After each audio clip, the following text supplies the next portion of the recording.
I'm calling executive session to order for June 6th. Mayor Broda present. Trustee Head. Trustee Boyle. Trustee Carballo. Kathy Wetzel. Village Clerk Seaton. Rob Bush. Sherry Sprecher. Eric Hurtman. Kim Schiller. Okay, can I have a motion to approve the executive session minutes for May 16th, 2016? So moved. Second. There's a motion and second. All those in favor, signify by saying aye. Aye. Those opposed? Motion carries. Okey dokey. Well, we were going to have Mr. Bush talk about a temporary restraining order and how we would be prepared to deal with that.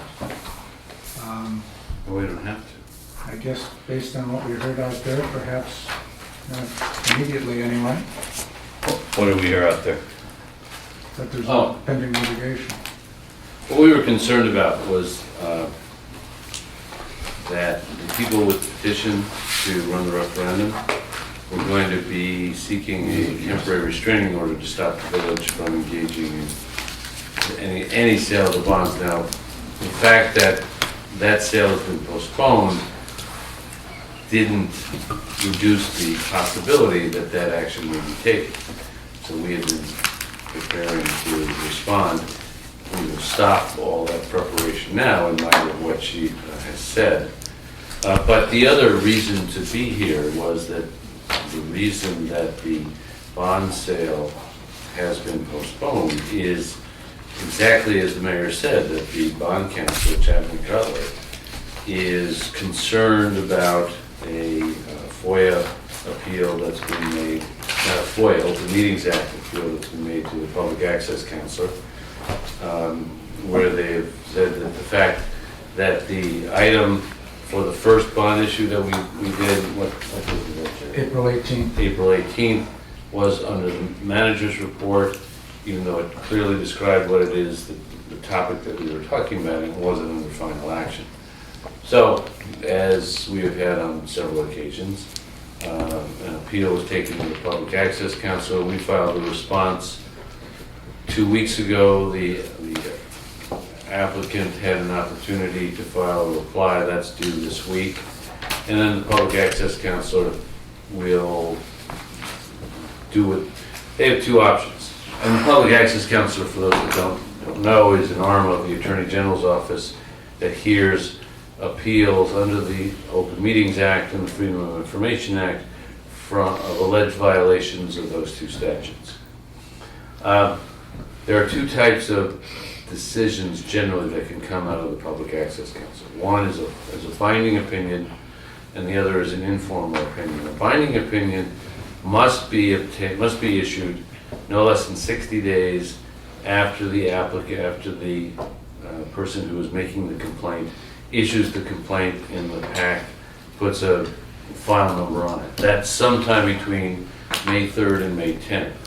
May 3rd was the date of an email that was sent from Mary Zeidel to the Public Access Council. May 10th was the date of a letter we received from the PAC asking what our point of view was on it. And we have filed a lengthy response to that. So the 60 days began running sometime there. That takes us into early to the middle of July. Now the Public Access Counselor has the ability to request an extension of up to 21 days. They have to file a notice of that request, and they have to give a good reason to the parties of why they need an extension. The Public Access Counselor issues no more than 15 to 18 binding opinions a year since that portion of the statute was put into place. So I don't even want to say this, so I'll leave it at that and you can draw your own conclusions. It's much more likely though that they will not do a binding opinion. They may never do anything. We've been waiting for over a year for some informal requests. we do have the commitment from Chapman and Cutler that upon the exhaustion of the time within which to file a binding opinion, and they're supposed to get us this in writing this week, that they will then clear decks for the passage of the ordinance to sell the bonds to refinance the debt. So, we are awaiting July 10th. What happens if somebody decides between now and then to position themselves to put a restraining order in place? You heard a verbal that they won't, but who's to say that they won't? We won't have a bond sale and they won't put it in place the day of the bond sale or whatever else. Can't prevent it. We're ready to go to respond to it within a matter of hours, not weeks or months. It would be, and there is a provision that if someone seeks to get an injunction like that, if the court issues an injunction, we can seek to get a bond. It's called an injunction bond, where in this instance the village arguably could be out hundreds of thousands of dollars in additional costs if the bond is postponed, bond sale is postponed to a time when interest rates go up, not hundreds of thousands, but tens of thousands of dollars. And they would have to put up that amount. That's not likely to happen in terms of us having to take it that far, but we have the work prepared in order to respond to any attempt to get a temporary restraining order. What, the woman who read a letter this evening made reference to the date of June 10th as a deadline for petitions. What did she mean by that? Was that? Well, that goes back to the discussion that we held a couple months ago where the attorney from that public interest group got up and said that it was it was according to the new statute 45 days. Of 45 days and 5%. That's just not true. There was no point in getting into a re-argument with the woman who said something. And so there was very little than what she said in that, remark that had any truth to it. Not a fictitious. So June 10th is not a relevant date. I want to ask a question. I'm concerned that it might not be appropriate to ask in closed session, so if it isn't, just, Yeah. ring out.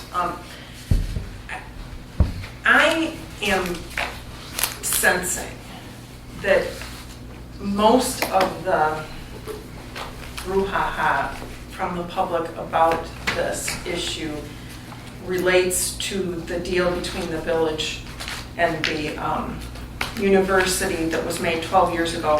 Not really.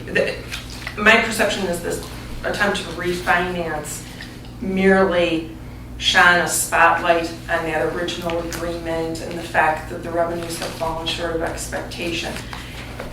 So I'm sensing that the real question, if you really get down to soup and nuts, is does the village at this juncture have an opportunity to renegotiate the terms of the underlying agreement?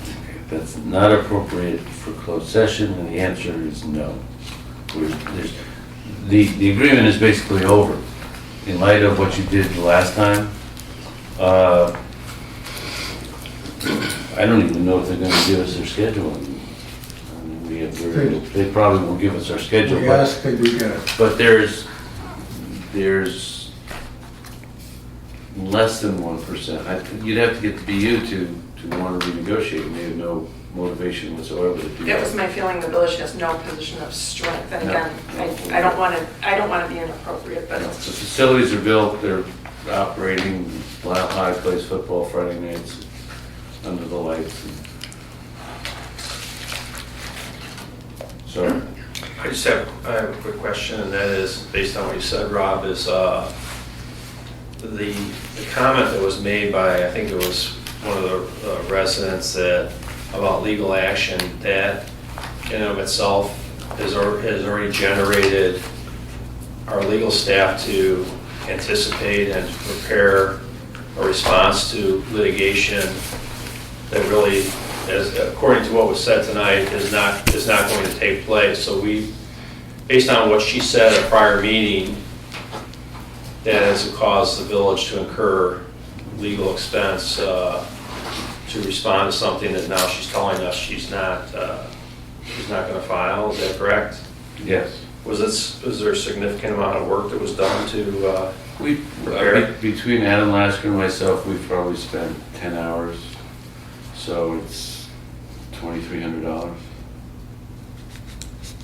Because of her one remark and You gotta take it seriously. Oh, no, well, if it had just been a single person's remark, but remember, we had a whole slew of people here who were challenging what we were doing and were challenging the dates of what we were insisting upon. So, and it could have come in any day last week up to this morning. And so we were doing it in anticipation of there being a bond sale this afternoon. And so we had to be prepared to go into court, have that squashed, and be able to proceed with a bond issue on a sale. Chapman Cutler is more conservative than Ted Cruz in terms of the way in which they issue their bond opinions. And so we had to, if there was going to be and that was one of the things I was concerned about, that someone would file a claim for an injunction, Chapman would go, no, that's pending litigation, and so that would stop that process, which is why we haven't discounted the fact it was nice to hear this evening, but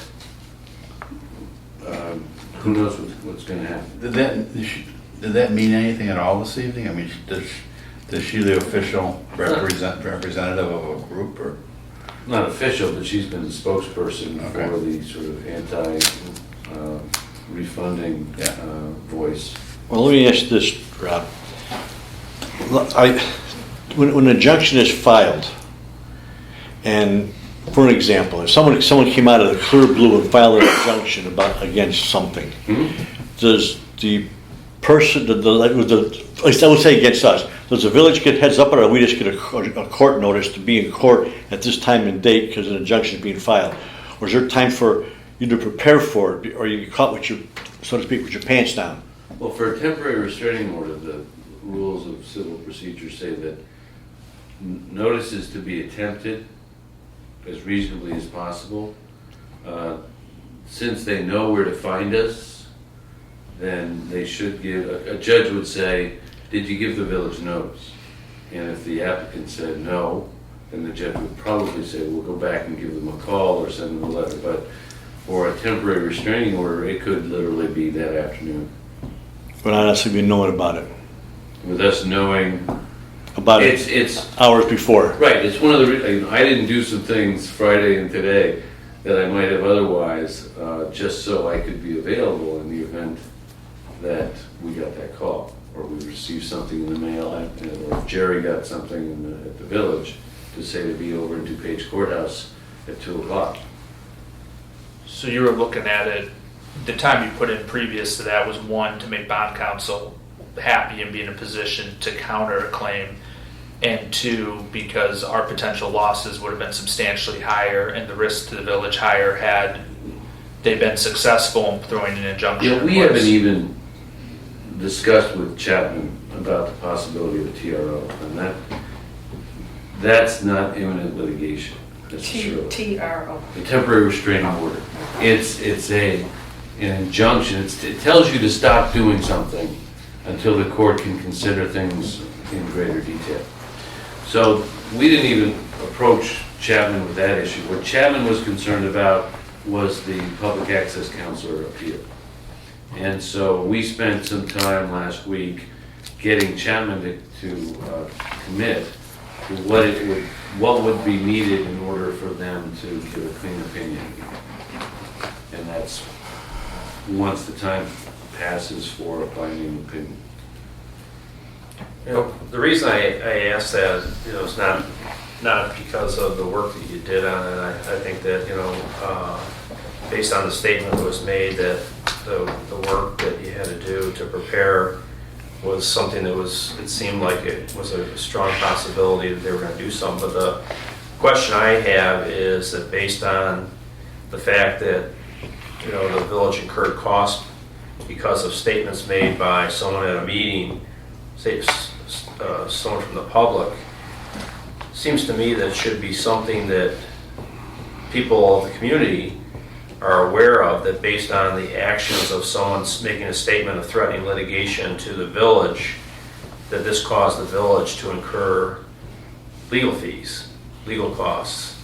And that, maybe even saying, here's someone who comes to the meeting tonight and says the opposite of what she said at the last meeting, but the damage has already been done and the village has incurred legal costs, legal fees as a result of the threats that were made at a prior meeting. And to me, it seems like in order to deter something like this from happening in the future, it might be worth saying something publicly to let them know that taxpayers' money was spent because of their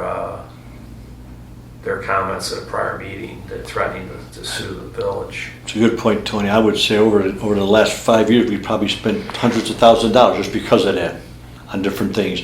The frivolous FOIAs that come in and asking for stuff, all the PACs that we had to write things for, we found no problem with it. They were wrong. They're just throwing stuff at the wall and see what sticks. Challenging and trying to slow the process down. It's been costing us a lot of money. I wish we could put that out there, and we had those. We could probably dig them up and put them out there. But I think the people who put it together, who ask those questions, they're just doing it to agitate us and to try to find something where we slip. And the regular John Q. citizens are putting up footing the bill on that. And if that's going to, I'm certainly not going to discourage that, except would you wait until August so that we can get the bond sold? Because I certainly don't want to encourage anyone to understand how simple it's a great country. Anyone can put in any words on paper, call it a complaint, it gets filed, and the court doesn't do anything with it for 30 days. We don't have that kind of time. We want, it doesn't look like interest rates are going to go up anytime soon. So getting from now until middle of July, really August, isn't going to damage the village at all.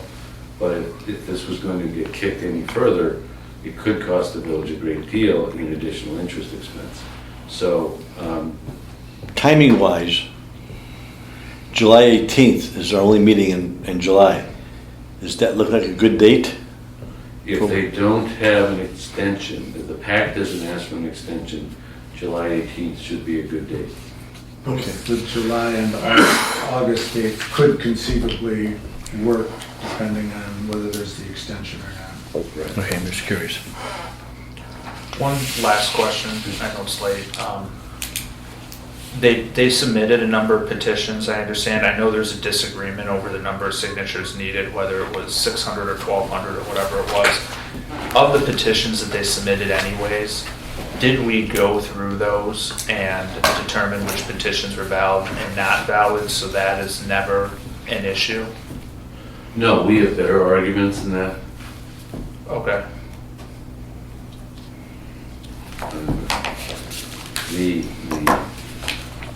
First of all, none of the pages were numbered, and the petitions weren't bound. They just came in and they threw pages at us. The election code requires that any petition for referendum, any petition that you all filed when you ran, have to be bound and they have to be numbered. And that allows the clerk not even to require objections be filed. The clerk can, under case law, can fail to certify those petitions to the election authority. So that's what will happen. That doesn't have to take place till September 1st. So they are of such poor quality that they're not going to be certified. Okay. And that's for this room only, folks. So, anything else? Just in the reason that decision was made was if we had found people to file objections, there were apparently, and I didn't look at the petitions, but people who did, say there were people who weren't registered, the typical objections. But once an objection gets filed, that then turns into a semi-litigation proceeding, that the red flags would have gone off with Chapman and Cutler like crazy. So that's another matter that then would have perhaps caused them to delay the sale of the bonds. So we've tried to keep this as clean as possible. Gotcha, so we don't have to jack to their formal referendum request till September when we hit the deadline for referendum filings. Right.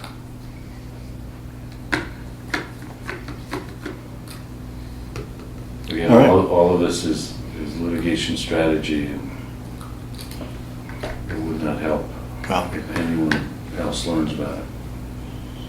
Well, it's just good that Rob and his team were on board with it on Wednesday morning and get the wheels in motion, because don't want to get caught off guard with that, put the cart before the horse when they file the injunction. So anything else by anybody? Not, motion to adjourn? So moved. Second? No. Second. All those in favor? Say aye. Opposed? We're adjourned. Thank you much, everybody.